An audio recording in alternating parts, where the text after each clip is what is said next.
I pressure my wife. My wife was so pressured. We started having issues. Because she was pressured. You are in Islam and you are having this. Should you have waited?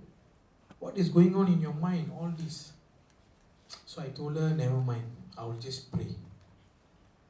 So I prayed to Allah. I said, can you please help? And this was my exact dua. Can you please help my parents understand that I am a Muslim? Can you please make them accept my wife and me, even if they don't like? That's what was my dua. And she was very hurt. I was even more hurt. But what to do? The son who was the pillar of the strength, and Hindus are very particular. For them, if their family member goes to Christianity, it's not so bad. Somehow they accept it. I don't understand the logic. But when you go to Islam, that's it, they are against it. But my parents were very silent against us. They never questioned her and say, oh, you spoiled my son's life, or you did. No, nothing. They just understood. My father told my sister that if this is what he wants, make sure he does this well. You see, that's all his word. And it came to a point that we were emotionally, felt very sad. So what happened was, for her birthday in December, I said, let's go. Let's be away from here. Let us forget about New Year. First, New Year or any celebration did not bring harmony, because I was in harmony with her family, but she was not in harmony with my family. Neither was I. So I said, let's go away. And it was a time that I was learning, but it was also very shaky. As much as I will say, oh yes, Allah is the way and everything, but it is not really coming out from your heart. It was more of words. You were just telling yourself, like self-assurance, yeah, Allah is there, Allah is there. But I will pray Maghrib, I wake up, I say, Ya Allah, I and my wife must not have any fight. Please forgive us for our fight. Finish Maghrib, come only fight, until morning. Look at the amount of tests on my iman. I cannot blame my wife for that. Because naturally, I'm an Indian, naturally, Dara naik, So I have to accustom myself to so many different, it was a transition. I couldn't take until a point that I tell her, I cannot take this anymore. So what happened was, and you believe not, during that time I was sharing my stories to people about Ramadan. What I shared with you, people were laughing and everything. But there was a very lonely thing in my heart. Something that never really, when you build a building, you put cement brick. After some time, if you let it be like that, it dries, it becomes firm. But after you just push it, it will break and fall and topple. That's how brittle I was. So I said, let's go for a break. So we went to Canberra Islands, Genting. Genting or where we went, I'm not sure. So I like photography. So I went and bought a very brand new camera. I took photo here until she got fed up. She said, you come here to distress your stress, or you want to take photo until you forget me. I said, no lah, first time, new camera, zooming one. So I want to take photo. Then we were having dinner or lunch. Then my mother called me. Would you believe not? She called me. She said, your sister is celebrating Christmas in JB. Why don't you come over? Bring your wife. My father also said, never mind, bring. Because my mother was in good harmony with me, but there were issues. You bring. So I told myself, shall we go? She said, okay, why not? Let's go. So excited, we came to JB. Came down to Eve of Christmas. Remember this, Eve of Christmas. 24th December 2010. 11. I forgot, I think 11, yeah. 11. We were at Skudai. There was a taxi stand there. We went there. I asked for a cab. We got into the cab. I said, Assalamualaikum, because I saw the guy's name was Bohan. He turned back, he said, Malikum Salam. Then you look at my wife. Then you look at me. Then he said inside. Then we didn't talk much.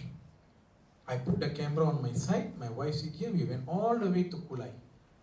I was so excited because for me it's like a prayer. Just came through. Got chance to mend things with my parents. So what happened was, when we came to the house, I got up from the left, my wife got up from the right, we went inside. Half an hour later, everybody, come, let's take photo. Mana saya punya camera? Dalam taxi. I panicked. I dropped everything, I took my mom's car, I rushed, I didn't even know where I was going. I made myself back to the Skudai bus stand. Eve of Christmas, Johor Baru, and holding a $3,000 camera. Brand new one. On my way there, I was telling, Ya Allah, this is my rezeki. Please, Ya Allah, I need this. I'm already very brittle, inside my heart. Yeah, fat hope was game ready. I was, like you have two minds. Finish lah, game over. No chance. But I still say, Inshallah, can. I reached there, one pachi, red leg, only one corner. I said, Cik, yeah. I said, tadi ada satu taxi kan. Sini ada banyak taxi. Lagi I said, no, tadi ada satu taxi merah color, dia punya nama Bohan. Uncle tahu tak siapa tu? Bohan. Nanti ya, sekejap. Then he keep on talking on the phone. How are you desperate? I said, please lah, uncle, can help or not? Dia cakap, saya punya phone tak ada credit. I said, tak apa, I kasih you 10 ringgit lah. Automatically auto top up, can work already the phone. But he still didn't want to help me, no. He no reason to help me. Then the Bohan guy calls another guy who was sitting beside him. They were talking and he said, Bohan, sini ada satu orang India lah, ya macam gemuk-gemuk ni. Tahu tak? Tadi you ambil dia pergi Kulai. He's saying, yeah, where is he? Di sini lah, ask him to wait. Itu aja dia cakap. I waited for 15 to 20 minutes. He was like waiting for hours, In my mind was only one thing. I forgot about my wife. I forgot about my family in Kulai. One thing is my camera. Pasal it's human nature kan. Baru kita beli. I think only took about 100 shots. That's all. So I got worried. So he comes in. He say, Dey. I say, Cik, tadi nanti. He go inside the room. He came back with the camera. He said, engkau lucky. He said. I said, macam mana Cik boleh dapat ni? He said, after he dropped us, an Indian couple got into the taxi. They wanted to go down to, I think, Skudai or somewhere, but within few seconds they want to get down. That is when he remembered me, because when I say Assalamualaikum, he remembered me and my camera. So he turned, he said, the guy, he said, give me back, this one is the boy's my camera, he said. So he took back the camera. You see, once he told me a story and gave me the camera, I put in the car, I fell on his legs, I asked him how much money, he said no, ni rezeki Allah, he said. You see how much, I was in rock bottom in my iman. So on my way, I cried all the way back to Kulai, would you believe or not? I say, I just tested my iman and Allah. And you see, during that period, I never called any other God, no. I just still believe that He will solve this problem for me. When I reached home, my wife hugged me because she knew that I got something, and I was so shocked. So just now, when I came here, Ani was telling me, you're going to repeat all the story. Did my journey just stop there? No. After that, you know how many people I met who changed my life, strengthened my iman? So many. To a point that I realized that anyone who comes to Islam, they will have their own tests. I will give you two or three occasions before I sum up. Okay, one of it was this young boy. Okay, he came up to me because one of the ustad called him and he said, Brother Imran, can you talk to him? He wants to come to Islam. So I spoke to him. I said, he said because he loves a girl and that the girl wants him to come to Islam. I said, you want to come to Islam because you want or because of the girl? He said, I am not sure. So I told him, don't embrace Islam. I was telling against what the Ustad told him. He said, don't embrace Islam. So I said, then he asked me, why do you say don't embrace Islam?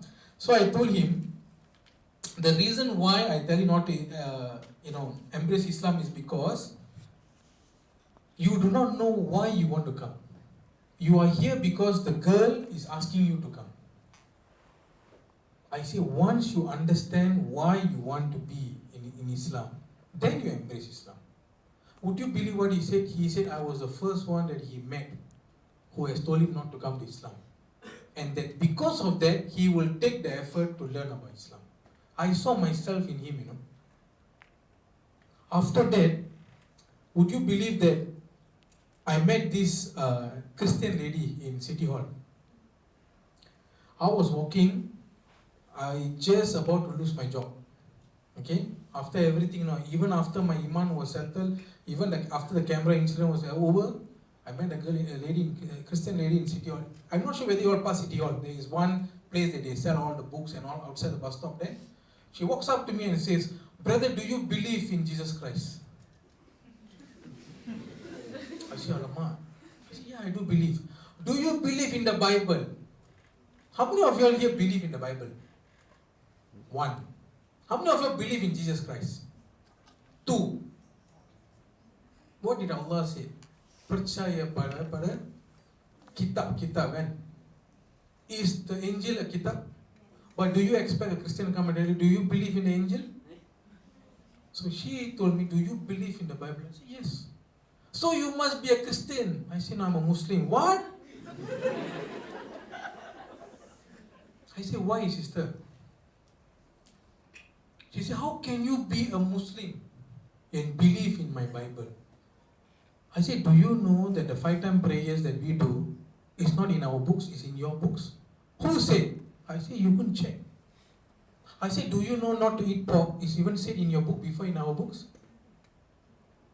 You know that you cannot drink alcohol? You know all this, will you believe or not?"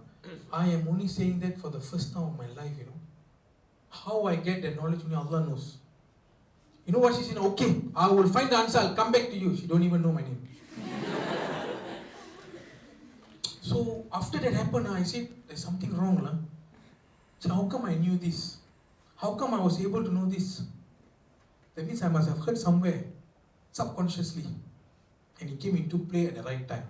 So I knew that I had a thing to do. The reason why I am turning to this is, I want to sum up in one way that every one of us, whether we are born Muslim or converts, we must understand one thing, Normally, we look at small things and ignore them. Small things means small miracles that happen in our life.